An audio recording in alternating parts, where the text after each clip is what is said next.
Hello and welcome to this special show on Rajya Sabha Television. I am Vishal Dahiya, and here we have been taking stock of the battle against COVID-19. Now, there is some very good news around the corner as far as the COVID-19 pandemic is concerned, and that good news relates to the COVID-19 vaccine. All of us know that several vaccine candidates have been under development for quite some time now by various companies, both in India and other nations as well. Now, recently, Serum Institute of India has said that it has applied for the emergency use authorization of Covishield, a vaccine which is being developed by AstraZeneca along with Oxford University. There is another development wherein Pfizer has also applied to DCGI for emergency use authorization. Today, we are going to look at all these vaccine candidates, these front runners as far as COVID-19 vaccine is concerned, and we'll try and understand about their safety, efficacy, as well as how much more time it might take for the vaccine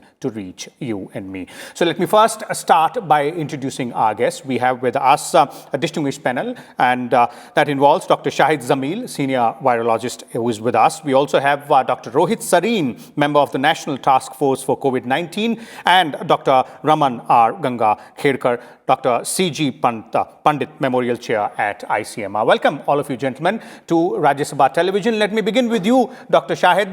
Your initial views on these two pieces of information which are reaching us, that is both Pfizer and Serum Institute applying for emergency use authorization. Well, frankly, I'm a little confused with the Pfizer announcement, because Pfizer had said that it will only sell through government contracts, and their vaccine, at least what they have said in the US market, is about $20 a dose. So my immediate question is, can India afford that? The second issue is that the Pfizer vaccine has a minus 70 or below storage. We don't really have those kind of storage facilities widespread in the country. So those would be my initial concerns about Pfizer. I am not privy to information whether they would be selling at $3 or $5 a dose to the government. That's up to them to decide.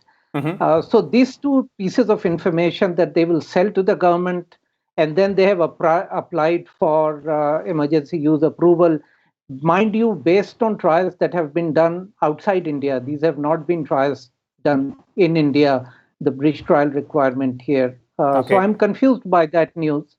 I think it's the Serum Institute. Yes, that vaccine is being tested in the country.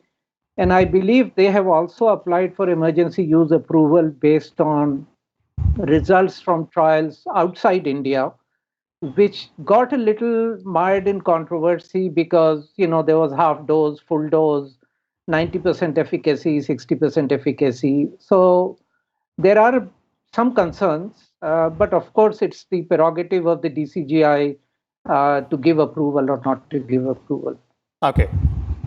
Okay, but indeed, the very fact that these two companies have filed for emergency use authorization also points to one indication that as far as the race to finding a vaccine for COVID-19 is concerned, we are moving ahead on the right path there. Dr. Raman Ganga Khedkar, I'd like to bring you in here for your comments specifically on the Serum Institute of India, filing for that permission for emergency use authorization of Covishield, because that's one of the primary vaccine candidates on which India's hopes are pinned.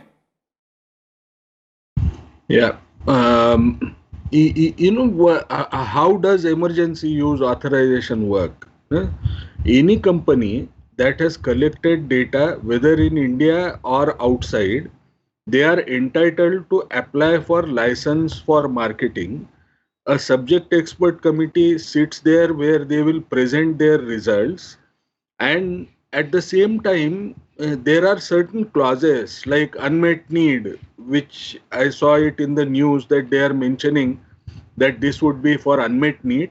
In unmet need, DCGI is empowered, if subject expert committee feels that it would be justified to include both the vaccines, Okay. they would be empowered to give that kind of authority, that there will be waiver of undertaking a bridging trial, which is not a very normal phenomenon. Normally, you require bridging trial. However, they can allow, it is in their purview. Now, the second issue is, if it is AstraZeneca, AstraZeneca, fortunately for us, if you want to differentiate between the two, in Pfizer trial, there was no Indian participation whatsoever. Now, if you look at AstraZeneca trial, AstraZeneca has their Serum Institute is already going to be doing the phase 3 trial. They may present their own data from phase 3, however interim it may be, and also present the data that is sought outside. If Okay. you compare both these vaccines, it is quite likely that they might say at the end of it, the emergency use authorization would be granted, subject to, it would be conditional kind of emergency use authorization. One must accept that AstraZeneca is better suited for India. However, as Dr. Shahid has alluded to, the issue of differences in efficacy would be discussed there. They will have to show the hard data and then take the decision, because that's a vaccine which will not require so much of temperature, which we cannot provide at primary health center at this time point. But Okay. Pfizer, I still feel Pfizer, if they decide to go out of government, perhaps they would offer this vaccine to be purchased by individuals, if at all. Otherwise, government may find it very difficult to accept that vaccine as a primary vaccine. Okay. Okay. So we are one step closer, but then as both Dr. Raman Ganga Kherkar is pointing out, and Dr. Zamil earlier, that there are several other hurdles which needs to be cleared. Dr. Rohit Sareen, your views on that? It's not that easy as it sounds from a layman's perspective. Application of emergency use authorization does not necessarily mean that the vaccine is here, but then it's one step closer to having that solution. It is really, I think it's very encouraging for us that as clinicians also and as professionals, that we are seeing the light at the end of the tunnel. I would put it like that. Yes, there has been a struggle over the past months, but today we have some hope. And both these vaccines which we talk of, and in addition to that, there are other vaccines also like Sputnik and all, and Moderna, which are also completed their phase 3 trials outside. But Serum Institute has an advantage that it has worked with this vaccine within the Indian subjects also. So that is a plus point. Now, again, the other aspect is it's not that it is one or the other. I mean, we could have even both. So, and even if some other vaccines are coming in due course of time, after a couple of months, we could have even more vaccines available in the market. The issue here is not that much that, whether the emergency use authorization would be given or not, because that is subject to, the process and procedures of the regulatory authority. But the issue is that whether we would be able to, provide this vaccine to the masses who we think would be the most emergent users for this, the people who would need it the most. Okay. We understand it very clearly that a lot of steps are being taken. I mean, there are records now which are being generated as to the number of health professionals. That would be the first priority. Then the other essential services would be other priority. I mean, but the availability at the periphery, at the doorstep, at the PHC, that also will be an issue. Jamil Saab has clearly stated about, the Pfizer vaccine, which will be requiring minus 70 degrees, and we really don't have that cold chain available to the periphery. However, we are getting reports that Pfizer is bringing out certain alternatives wherein, they could provide this vaccine with a cold chain inbuilt within the packaging system. so that it could be provided at the periphery and used within a specified time frame of Okay. a few days or a week, 10 days. So I mean, all those things are also happening within the companies, and now DCGI is going to take a view primarily on the data, and not necessarily that okay, it will be through government outlets only that a vaccine will come. It may come, as Ganga had said, that it may as well be available in the private sector also. And companies are free to apply for their registration of their products in Okay. just private use. Okay.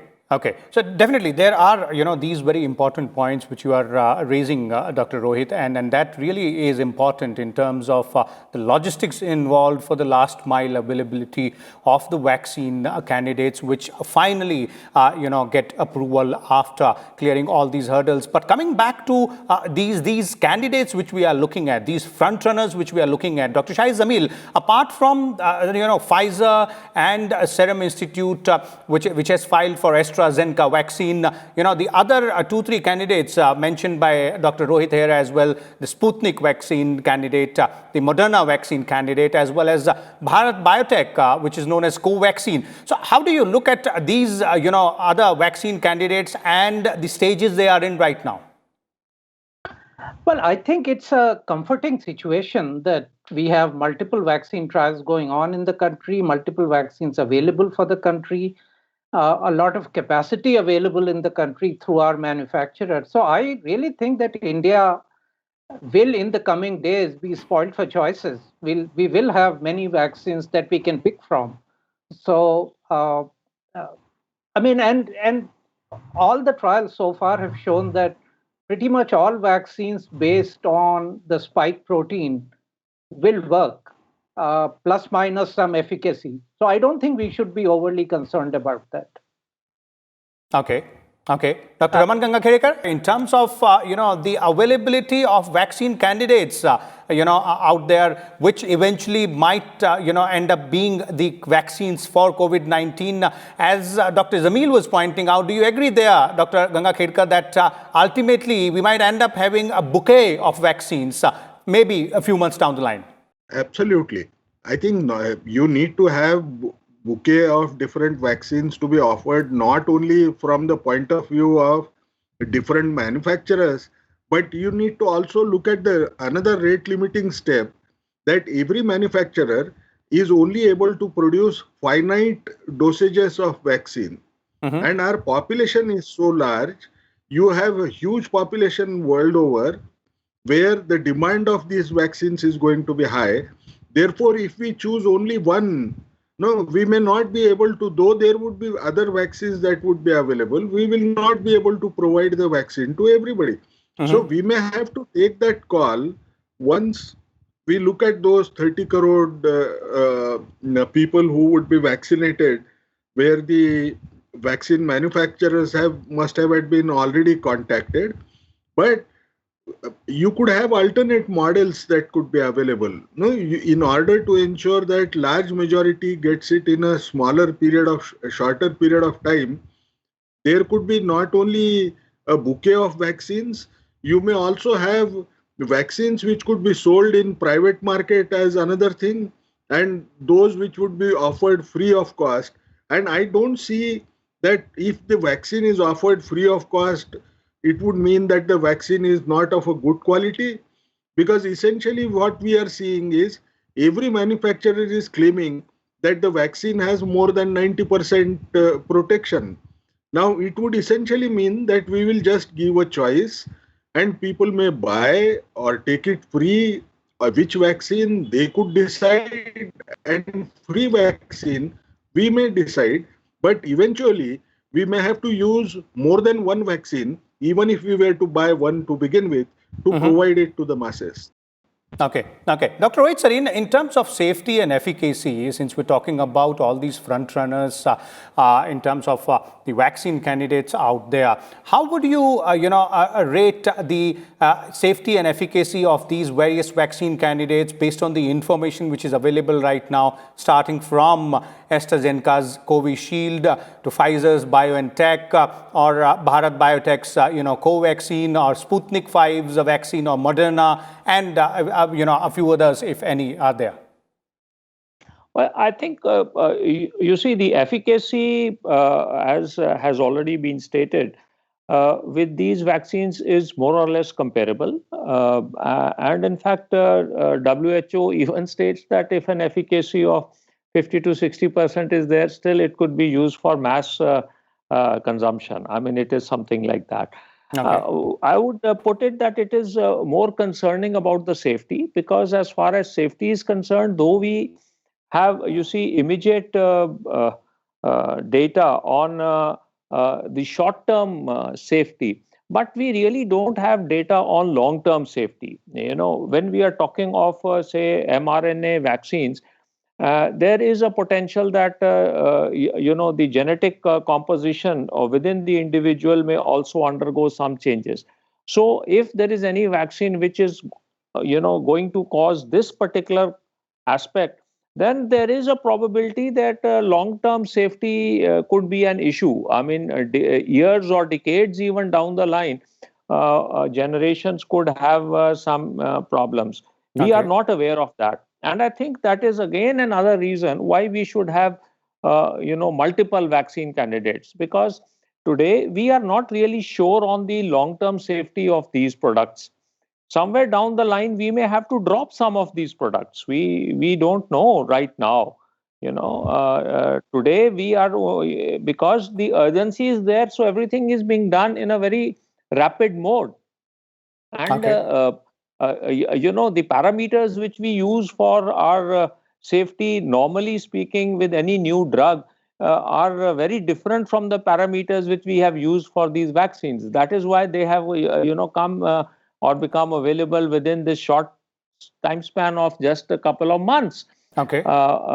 Yeah. So I would say that efficacy-wise, yes.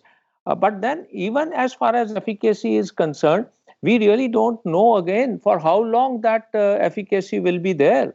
There are reports that, okay, the antibodies will remain for 3 months, some say 6 months, some say at least it will last for a year. Like normally, influenza vaccines also, which is a flu vaccine, which is available in the country for quite number of years. Every year one has to take a shot. It is not that, it is a lifelong immunity once you take the vaccine. So there are, you see, many other issues also which are there right now. Okay. But in the absence of anything else, I would say that we have no option but to pick on whatever best is available today. Okay, okay. Dr. Gangakherkar, your views on the safety part out there, because it is really, really important. And though all the guidelines as of now are being adhered to, and the regulator has also made it very clear that there will be stringent, application of rules. But then, as Dr. Rohit Sarin is pointing out, obviously the time span of making a vaccine has been shortened only because there has been tweak in the regulation guidelines. No, I partially agree that there are certain risks which will be there. No, because in allopathy, any drug or any vaccine that you provide is bound to have some or the other side effect that is associated with it. Even if it is a pill of vitamin, even if it is a pill which contains iron, you continue to have rarely you might have some kind of a problem. Now, why am I telling this? Normally you might require 1.5 hours of follow-up in order to do a vaccine trial properly in phase 3. Now, if it is 1.5 years of follow-up, one thing which we must keep at the back of mind, that majority of the serious adverse events that can occur, they tend to occur in first 2 months of provision of the vaccine. Now, it would mean that for remaining 1.5, whatever, 2 months less than 1.5 years, whatever we might see is not necessarily so much of side effects with vaccine. They may be minor ones that you might pick up, but the major ones are already studied within the first 2 months of follow-up. Okay. As it is, you have done phase 2 study. In phase 2, you have seen side effects. Even if it was a small number, you have already observed side effects as such. So at least they are not occurring very frequently. Second thing is, those are not very serious adverse events which are associated generally with any vaccine. Now the issue that comes is, these are newer vaccines. So could there be long-term risks that one may have to foresee at this time point? There are two issues which I would say. Yes, these are new vaccines. Among these vaccines, I wouldn't worry so much about RNA vaccines, messenger RNA vaccines, because messenger RNA does not get integrated into DNA. No, messenger RNA is a step that comes after DNA. So it won't get integrated, so there is no gene alteration. But when it comes to other platforms like DNA vaccines, if you are looking at vaccines that may have a small risk that is associated with activation of this particular virus, and even adeno-vector vaccines, I would be little concerned that there could be a side effect that might emerge in the long run. Okay. But then for each individual, one must evaluate what is the risk and what is the benefit. Currently, the risk of having COVID-19 infection is so high that a remote possibility of any vaccine associated adverse event perhaps appears lower. But it is up to an individual. Now, some people might feel that the risk of walking on the road and getting hit by any other vehicle is perhaps far more than I should think of. But the reality of life is, if you are walking on the left side, as much as you understand, you may still not have any kind of risk, and you weigh the benefits of it. The benefit of walking outside your house continues to be higher than not walking. So it's a question which each one of us will have to ask ourselves. Okay, definitely. It is a risk-benefit analysis, and that has to be taken into consideration. One last question to both of you, and Dr. Ganga Khedkar, first to you. In terms of the time frame for the availability of a vaccine for our viewers and the general people, can we look at some time frame from here onwards, now that two candidates have filed for emergency use authorization, perhaps a few weeks or maybe months? No, if you are talking of population that is outside the prioritized population of healthcare workers, frontline workers, and those who have chronic morbidity and are older, perhaps I would think that vaccine could be available sometime around the month of June. Okay. Because we have to understand one thing, that every manufacturer has a limited capacity to manufacture dosages. So even if tomorrow some other manufacturer comes and says, let's say Moderna comes and says, I want to sell this particular vaccine here, but their numbers that they can sell are going to be far too smaller because they are selling it all across in the world. Okay. So what would essentially happen is, we may have to wait, take the call around 6 months. Those who can offer and have a better efficacy as well as side effects related profile would perhaps be offered to people to take it on voluntary basis. Unless we are also approving, let's say Pfizer, I don't see how it will happen in public health system. But if they are to sell it outside, perhaps they may get a permission to sell it outside in places where storage conditions can be met.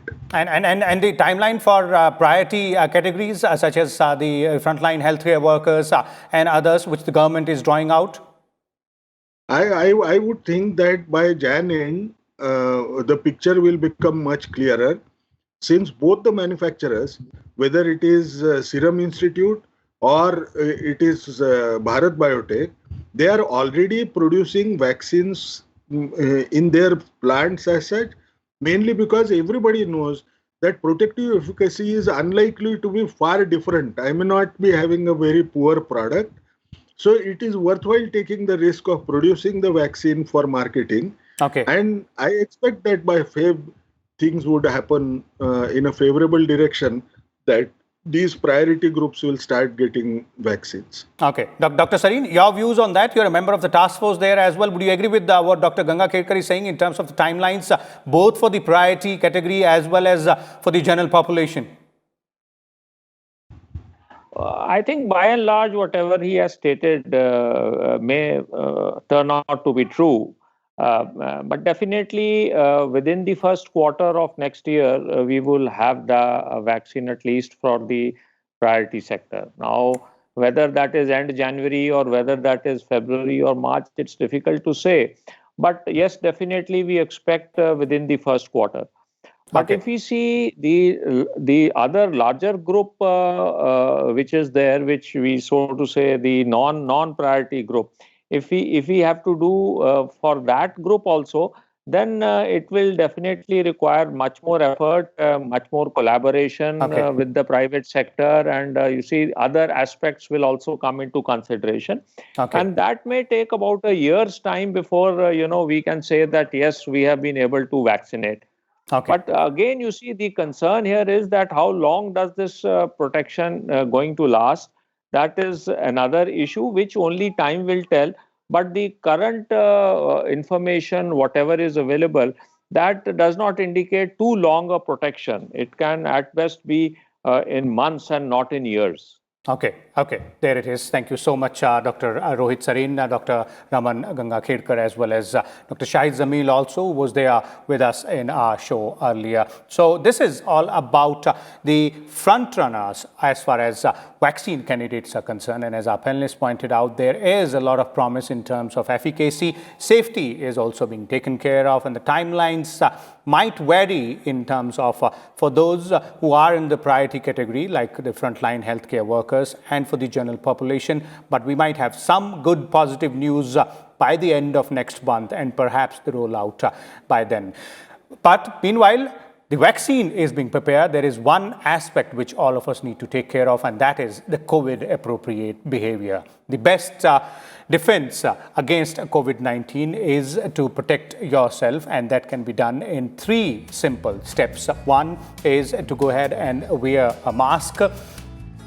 Also, wash your hands regularly and ensure that you follow physical distancing of at least 6 feet. These are 3 simple steps which can protect yourself as well as your near and dear ones from the COVID-19 infection.